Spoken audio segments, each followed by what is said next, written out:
The Star Sport podcast is brought to you by Access Credit Union. Access Credit Union, funding dreams for over 50 years.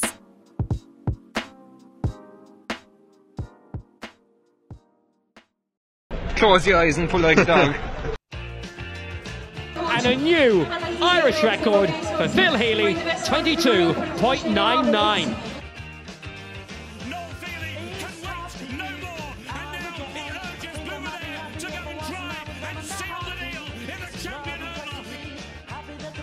Christy Cooney hands over the Sam Maguire Cup to Graham Canty, Cork All-Ireland champions for the 7th time ever.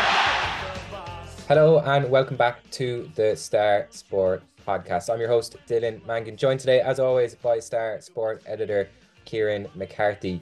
And the Olympics are over, sadly, but there's still plenty to chat about after Phil Healy and the rest of the women's 4x400 metre relay team came agonising close to a bronze medal in their final on Saturday, just 18 hundredths of a second off third place.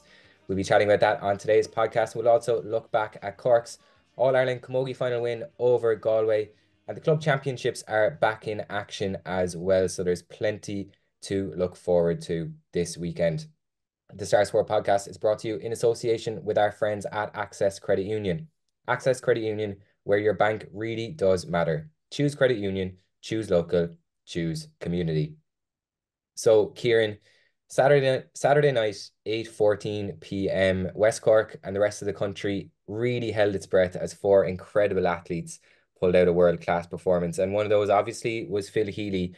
And we're a couple of days on now from the race and from the kind of heartbreak on the night. And we'll talk about our kind of feelings and our thoughts a couple of days on, but just in the immediate aftermath of the race, what was going through your mind as somebody who's been following Phil for pretty much her entire career? I just think you're gutted for them because it came so close, about 1/8 of a second away from winning an Olympic medal, which would have been the crowning moment in all their careers. We know here in Ireland how rare Olympic medals are, especially athletics Olympic medals. So for this quartet to come so close, it was just you had to feel for them because it was heroic. Like, it was brilliant. It was a world-class performance. To smash the national record by 3 seconds is just incredible. And I think they're the only relay team ever to run under 3:20 in an Olympic final and not medal. And I see the kind of post on the round sense that their time the last night would have won them an Olympic medal in every Olympics bar Seoul 88, which kind of puts into perspective just how incredible this performance was. But yeah, kind of just gutted for them not to win the medal, but looking at it from a Phil fan perspective, just delighted for her to be back on that stage, because we've spoken with her on this very podcast, Dylan, about how close she came to packing it up, how challenging the time in between Tokyo and Paris was. So for her to be running a leg like that in an Olympic final and playing her part and getting Ireland so close to medal, like you were gutted for them, but so proud of what Phil and the whole team achieved. Yeah, absolutely. And after the race, Phil and the rest of the team spoke to David Gillick on RTE. And even today, a couple of days on, watching back that interview, you can still feel the raw emotion. And we've a clip there just to play of Phil speaking to David Gillick after the race. Phil, again, third leg, an important leg, and you held your own. You got the baton and you held your own. There's so much went right for you there. Yeah, look, there's world-class athletes out there today, and we held our own inside there. To come forward in Olympic Games is just madness, but it's what this team is capable of, and I'm just so proud of these girls. And like, there's a squad of 4 out here today, but we have athletes back in warm-up. There's other athletes part of this squad qualifying. It's just, we have great management, personal coaches. Like, the support here in the stadium is unbelievable. It's just, back home it's crazy. It's just amazing to be a part of this team, and to come away with 4th is very special. And Kieran, you can kind of hear the emotion in Phil's voice there. And I guess for us watching on, you mentioned there just before we played the clip, kind of her story and her journey over the last 18 months or 2 years. And when you're watching it with the context of knowing what she's been through, it really was like an emotional watch for us at home as well, to see not just Phil, obviously, but the 3 other athletes there, Sophie Becker, Rashida Adleke and Charlene Maudsley, in tears at just how close they got to medaling at the Olympics.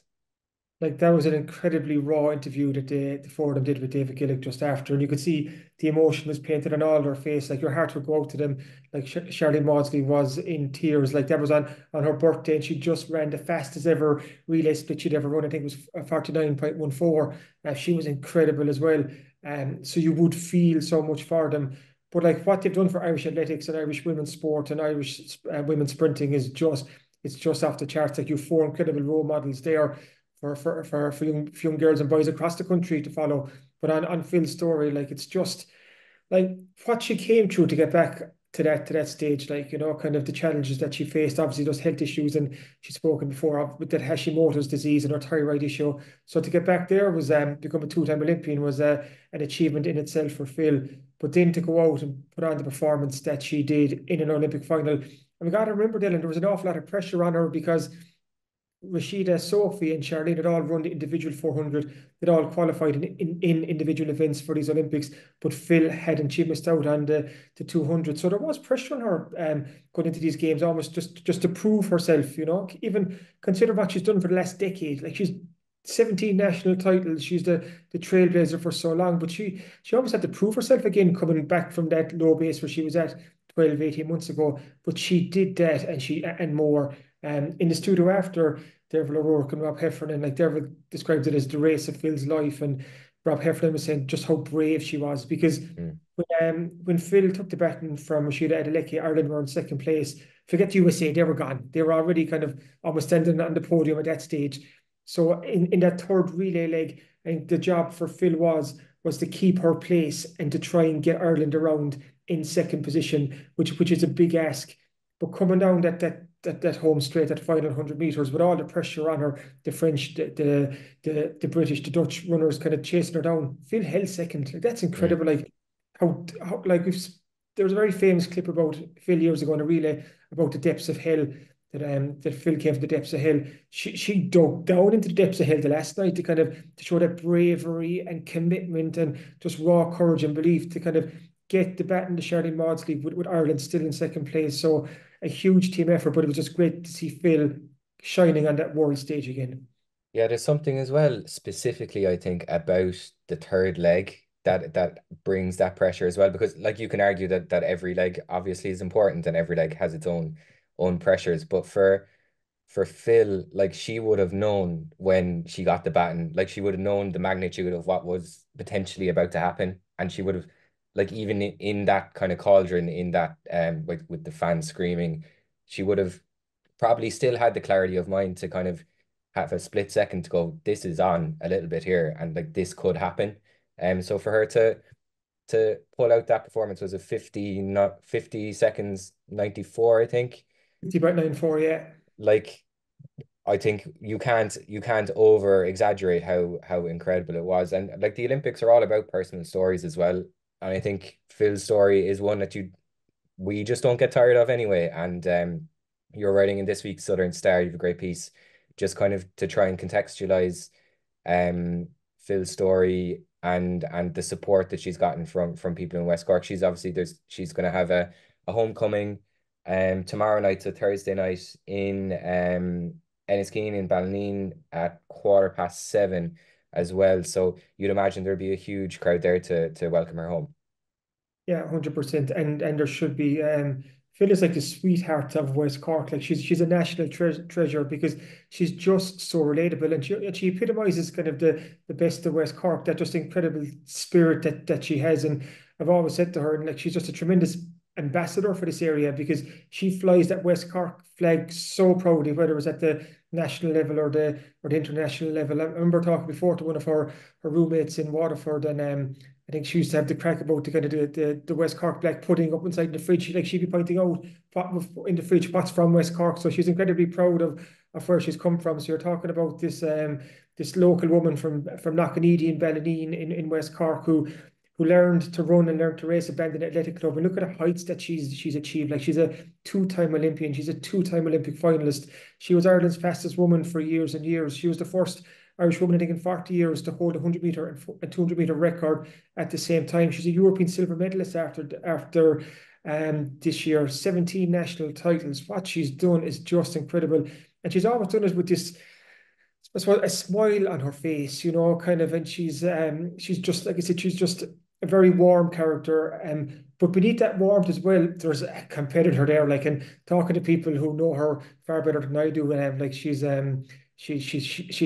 stubborn, kind of, she's hardy, she's a tough nut, like, and she's a real competitor. But you have to have that fight in you. You have to have that kind of that X factor, that's something different to take you from Ballineen all the way to the Stade de France in an Olympic final.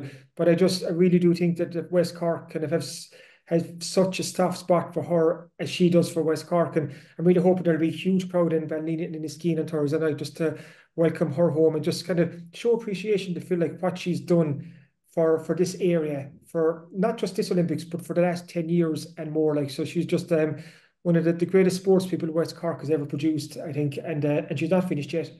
Yeah, absolutely. The homecoming starts at 7:15 on Thursday night. That's the 15th of August. It's going to start at Bannon Co-op in Enniskeane and go right up to the end of Ballineen and back to St. Mary's GA grounds, where a presentation will be made, as well as a meet and greet with fans too. So it's not to be missed if you're in the area. We would encourage anyone and everyone to get down there and show your support for Phil.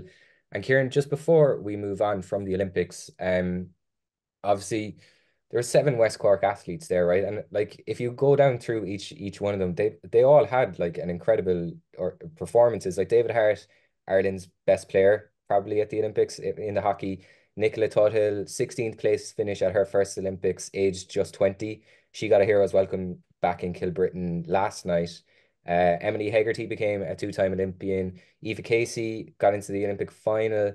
Phil Healy, obviously, we've spoken about her just there. And then Fintan McCarthy, 2-time Olympic gold medalist, and obviously Paul O'Donovan, a 2-time gold medalist, and now having 3 medals at 3 separate games. Like, when you when you list it out like that, it is kind of shocking how good or how well they all performed across the board.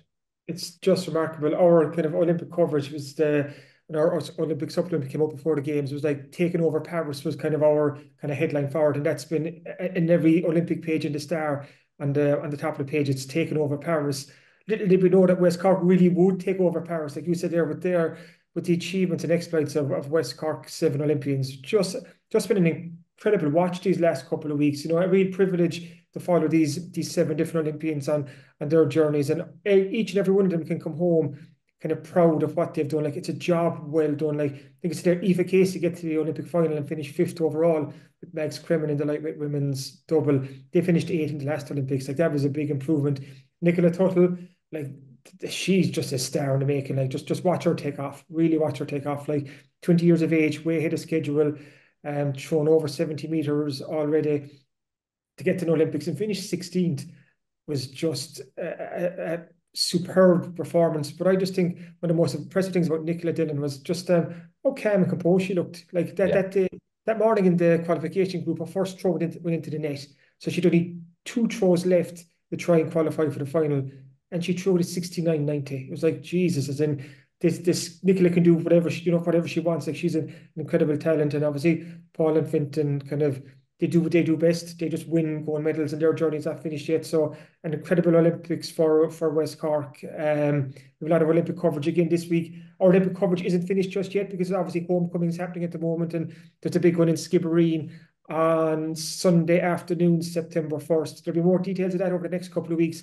From what I know already, it'll take very much the format that it took back in 2016 Rio. So there'll be an open top bus through the town. The Fairfield car park will be the kind of the base for a big stage set up there. That's where the huge crowd will congregate. And I'd say to anyone listening to this podcast to spread the word, to get to Skibbereen on that Sunday to celebrate Paul O'Donovan and Fintan McCarthy and Emily Hegarty and Eva Casey, because what they've done for Irish sport is beyond incredible. So that's a day to put in the diary. Yeah, roll on Sunday, September 1st, and roll on LA 2028. We'll obviously be keeping a very close eye on all of those athletes, and I'm sure there's plenty more waiting in the wings to qualify for LA as well. So we're already looking forward to that in 4 years' time. At the weekend as well, Kieran, though, Cork beat Galway 116 to 16 points in the All-Ireland Senior Camogie final. And a delighted Cork manager, Ger Manley, hailed his team as the team of their generation. And that's pretty much impossible to argue with if you look at their record. They've been in 9 of the last 10 finals, winning 6 of them. They're kind of like the Man City of Camogie in that like they just keep winning. And I often think that when a team dominates in such a way, they can kind of end up a little bit, maybe being a little bit underrated. But like the record speaks for itself, and to have that level of performance and drive year after year is testament not only to the players but the management over the past decade. Like this was Cork's fourth All-Ireland final in a row. The first two within one last year under Matthew Toomey. Ger Manley's the manager now, and won an All-Ireland.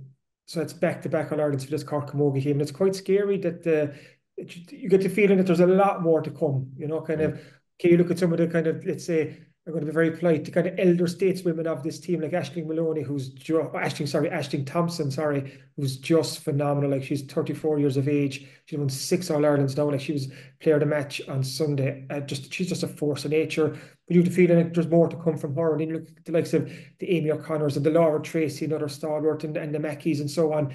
Like there's so much kind of experience and talent in this team. But then you look down, is the Saoirse McCarthy picked up her 10th or third All-Ireland, Fiona Keating her second, the 2 players from Courses, Ciara O'Sullivan from Newcestown came on to pick up her first All-Ireland. These are all young women, you know, and there's a lot more to come from these players in the seasons ahead. So I think it's quite exciting for Cork Camogie. And to also mention that the intermediate team won the All-Ireland intermediate final as well.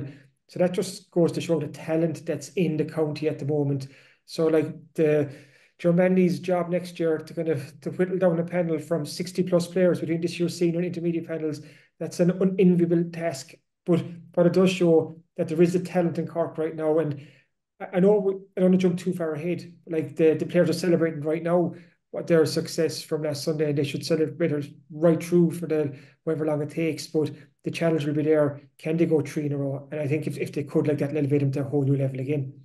Yeah, Fiona Keating was speaking after the game. She said that she felt, or they felt, that they had a bit of a target on their backs after winning last year's final. So to win it again was so special, and that target, like you say, is only going to get bigger. But West Cork's influence on this team is really, really strong as well. You posted a thread kind of going through on Twitter, the West Cork links to the All Ireland winning team, and we're supplying a good cohort of players this year and presumably next year as well.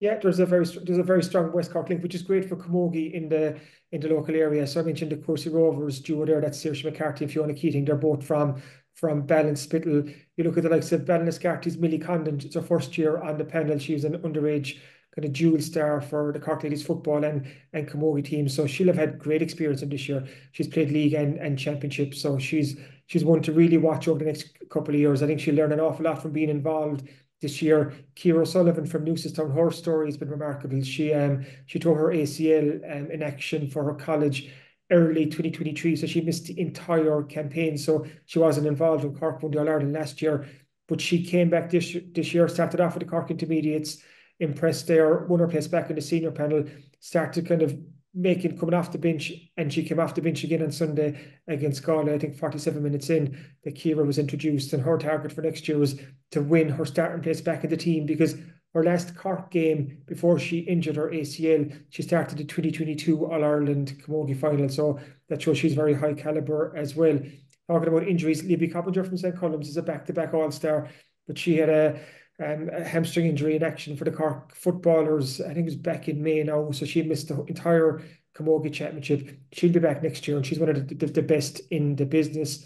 And then you've the three Cahalan sisters, Maeve, Grania and Orla, who have very strong links to Castlehaven because their father's none other than Castlehaven and Cork legend, Niall Cahalan, and their mom is Aisling Cleary from the famous Cleary dynasty in Castlehaven. So even from that alone, so many links to West Cork. And it's just great to see. You know, I think it's just good for Camogie and locally to have All-Ireland winners to look up to, because it's like every other sport, success breeds success. And in Newcestown now, they can see Ciara Sullivan has won in All-Ireland. And I think that's super, because there was an interview with her before the final on Saturday, and Ciara spoke about Colette Desmond from Newcestown was her hero growing up.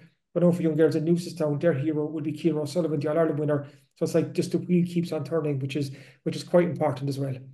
Yeah, and it's also good to have kind of that variety of teams as well across West Cork that are providing players. So it's not just one team. So like you say, there'll be young kids in different clubs across West Cork that are looking up to those stars, and we're looking forward probably to next season again. They'll be favourites probably to retain the title. That'll bring its own pressure, but um they probably will feel they'll be welcoming that challenge you'd expect. 100%, because you look at the last couple of years, there's been the big three. There's been Galway, Kilkenny, and Cork. And prior to the win last year, Cork were just coming up short. I think it was 7 or 8 games in a row they lost against Galway before they finally beat them in the run to last year's All Ireland, and that was a big monkey off this Cork team's back. So they've shown these last couple of seasons they can win the big games now. They can beat the big teams. And like Fiona Keating said earlier, she felt there was a target on their back. There'll be a bigger target on their backs now because everyone would want to dethrone the back-to-back champions. But I think they can, again, like last season, they'll take huge confidence and self-belief in what they achieved this season. Their confidence will be sky high. If they keep bringing in young players like they have, they freshen up the panel, keep everyone on their toes. The competition in there will be fierce altogether. You're looking then, of course, you'll have the Galways. Kilkenny will try and get back on the horse next year. Tipperary will be thereabouts. So there is competition there. But I think if Cork can just keep doing what they're doing, they will be the team to beat. But I think for now it's on about enjoying the celebrations. And I see after the last day, Hannah Looney was on about she'll either bungee jump off the Shandon Bells, or she wanted to come down to the Island River to row and with Paul and Finton and bring the O'Duffy Cup with her. So whatever happens, I think the Cork Camogie team will enjoy these celebrations this week. I don't know, maybe bungee jump off the Shandon Bells or something, I don't know. But look, do you have any connections with Paul and Finton? We must get onto them and see if they'll row me down the Lee, or I'll go down to Skib for a row even. But Kieran, there's a feast of football in Cork this week, and there's 24 games to be decided from Premier Senior to Premier Junior, and Junior divisional action is also progressing with 11 games down for decision in Carbery alone. But before we look towards this weekend, obviously 2 weeks ago now, the opening round of fixtures took place in the football championships. And what kind of stood out to you in those games? Castlehaven had a super win against Clonakilty. Obviously Castlehaven are the reigning county and Munster champions, and that was a big game. Another West Cork group of death in the Premier Senior Football Championship, but Castlehaven, they won that game in the first half, and even the talk after is Castlehaven will be the team to beat again this year. And I was kind of ahead of this championship, I was thinking, will there be a hangover from last year? Because the season went on so long. Haven season went on into actually the start of 2024 when they played St. Bridget's in the All-Ireland semi-final back in early January. And then they had a change of management with Shawnee Cahalan coming in, replacing James McCarthy, and they were a short break before they went into the league. So like there was a lot of kind of, it wasn't a smooth running to the championship, but Haven hit the ground running, and I think they proved that they will be the team to beat. And they won their first game without Conor Cahalan, who suffered a hand injury as well. So I think that was the big takeaway for me, is in Haven will definitely be one to watch. But another one kind of just going down the grades, down to the Premier Intermediate for a second, was Island Rovers. They lost heavily to Ivlera in the first game, 4-15 to 5 points. And this is a Ireland team that is kind of, it's suffered in the last couple of years. It's had 2 relegations in 3 seasons from Premier Senior to Senior A. Last year they lost their Senior A status, and they're now Premier Intermediate. They're in a tough enough group. They've Bullock this weekend and Ahada after that, and they need wins because they don't want to get stuck in another relegation battle. I was chatting to Faulkner Collins, who's suppose an Island Rover stalwart, a club legend out there, for a piece for Thursday Star, and he's just highlighting just the player drain that they've suffered. Like, they've almost a full team of players out in Australia. It's just incredible the amount of players that Island Rovers have lost. So the hope is they can get the result that they need this weekend, just to avoid another relegation battle. But I suppose it was almost a contrasting fortunes. Haven can lay down a marker for the team to beat again. Let's step up. And then for Ireland, it's like, Jesus, it's like, can they stop? Can they just find a plateau for a small bit and use that as a base to go from again? So they were kind of 2 of the ones that jumped out. Yeah, it's interesting. Like, obviously every team will have players that have left the country. That's just unfortunately the way the country is for a lot of young people leaving at the moment. But like when you look at Island Rovers, they must be one of the unluckiest teams in probably in the country. Like Fakna was saying, they've 8 guys under the age of 27 who've worn the Cork jersey and are not playing for us at the moment. And Johnny Holland is a selector. He spoke to us earlier this year, and he said they probably have a better team in Perth than we do at the moment at home. So, like, you obviously can't expect Island Rovers to fix Ireland's socio-economic problems, but like, what can they do? Is there anything they can do to kind of stop this run of Right. form? I think they need a result. They need to pull a win out of somewhere.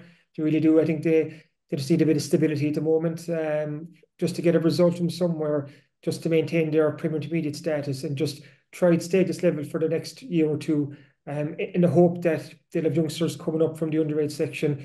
Who knows that some of the fellas abroad might decide to come home at some point. But they've just been decimated. Like, they've lost so many players, and it's just for a rural club, that's tight in numbers, to lose so many different players. Like, and then like the draw this year, then to put them in against an Ivlera team that are flying, and a Habullock team that won a county title last year. Like, two teams on an upward trajectory, and here Ireland are going in the opposite way. And Ireland are just looking, like I said, just to find that one result that they can just kind of hang a bit of hope off and just get a bit of stability from. So that's my hope, that Ireland will get a result in their next 2 games, whether that's this weekend. Bullock will be tough in Ballineen than they've had in the final round, but they need to get a win out of somewhere. So that's the hope, that they can, and just to stop the tide and try and turn this around.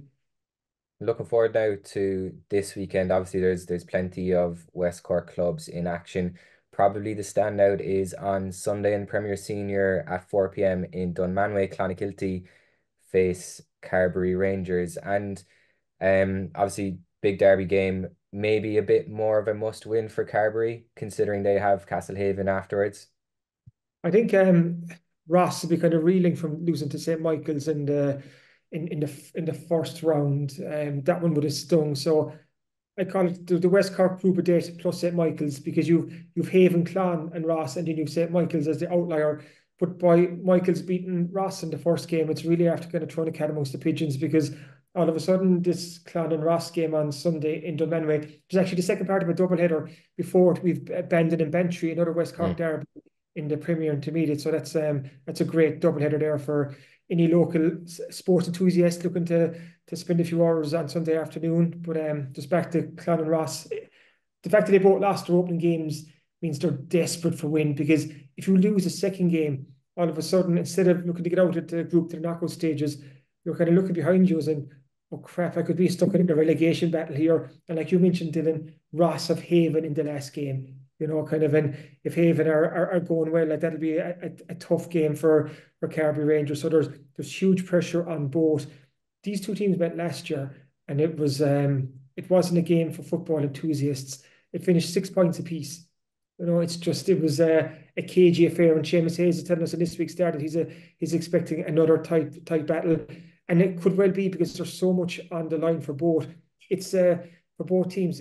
You're starting off. It's a game you can't lose, kind of knowing what it could lead to. So that's probably not the best way to start off, in terms of you're not going to get an open flowing football game there. So could be a very fascinating match in one sense, kind of tactically, and if it's a very tight affair. But it's the big game in West Cork in a sense this weekend, because for the winner, it's going to ignite their championship campaign. But for the loser, all of a sudden they're facing at the possibility or the prospect of going into the last round with no points and fighting to get out of a relegation battle. Yeah, there's plenty of interest across the leagues, across the divisions. Newcestown are in action against Ballincollig on Saturday at 5 o'clock in Ovens. That's in the Premier Senior as well. They got off to a good start after coming up into the division from last year. So they'll be looking at this as an opportunity to kind of seal their place in the quarterfinal and kind of continue the momentum from last year. Yeah, Newcestown, what a club. Like, if you could bottle what Newcestown do, I've said it before, you'd be a millionaire. So to be kind of a Premier Senior club in both football and hurling and juggle both is just, it's going to be quite a challenge. But they got off to the best possible start with a win in the opening round in the Premier Senior Football Championship. So that sets them up well for this Friday night. If they can get another result, put them on 4 points, they've almost 1 foot in the knockout stages. And who knows how results will pan out this weekend. So they're just an incredible club doing incredible things. And even to see the likes of Tyke Toomey back again, And I stand by this. Ty told me after last year's county final, when they won the senior A final, that was it. He was gone, kind of maybe it was the emotion of the occasion. But within days, you could see he was starting to change his mind. Within weeks, his story had changed. And now he's back, and we'd say he's very early 40s, kind of playing for Newstown at this level. But you couldn't blame the man in one sense, because for Newstown to get back up Premier Senior, he just wanted to be there to play his part in it. And who knows if they can get a win this weekend. They could be looking at a place in the knockout stage. And I don't think any team likes playing Newcestown, because you're going to get a really tough game. So yeah, they can a big game for them Friday night. Yeah, absolutely. We have previews of lots of the games in this week's Southern Star. It's in shops on Thursday morning. Kieran, we're running out of time here. So what else can people look forward to very quickly in this week's Southern Star, aside from all of obviously the Olympics coverage and the football as well? Yeah, at the West Cork LGFA had a lot of finals over the weekend, so we have a full page on the Division 1 final between Kilsale and Clonakilty. And that Kinsale game was notable for the return of Orla Finn was back in action, so a good win for Kinsale there. And then in the other divisional finals, you'd St. Colum's winning, you'd Island Rovers, O'Donovan Ross's second team. Also, we have an interview with Oren Brady. He's a young kickboxer out from Bantry who's bidding for World Junior Gold in Budapest at the WACO Junior World Championships that are coming up quite soon. Also, Lee Carsley's links to Dunmanway, just kind of got a bit deeper into that. Lee Carsley's taken over as England football's interim manager, and his grandparents and great-grandparents all came from Dunmanway. So we've an explainer on that. Keith Cronin is juggling his Irish Tarmac and British Rally Championship bids so well. So there's that, and there's so much more as well with all the kind of bowling news. And John Hayes' column was actually quite good this week again, where he's kind of previewing the county football action. So there's plenty of reading to look forward to on Thursday, including just one last plug for a piece about how West Cork, how it takes a village in West Cork to raise an Olympian. It's just about the community support and how communities and the clubs and all have played their part in the rise of West Cork's Olympians. So a lot of pieces well worth checking out. Loads in there as always. And inside the sport this week, there is a special 20-page property West Cork supplement. So if you're buying or selling or just interested in looking at some really nice houses, pick up a copy of this week's Southern Star, head inside the sports section, and we have 20 pages of dream homes and some tips and tricks for potential buyers there as well. Thank you for listening to the Star Sport podcast. As always, though, if you're further afield and can't make it to the shops, head to southernstar.ie/subscribe. You can enter your details there and get an exact replica of the newspaper for less than €2 per week. Every week it's not to be missed, but this week more so than ever. If you've enjoyed this, please remember to rate, review and subscribe to the podcast wherever you get yours. Thanks again to our sponsors as well at Access Credit Union. We'll be back again next week with plenty more West Cork sport. Thanks for listening.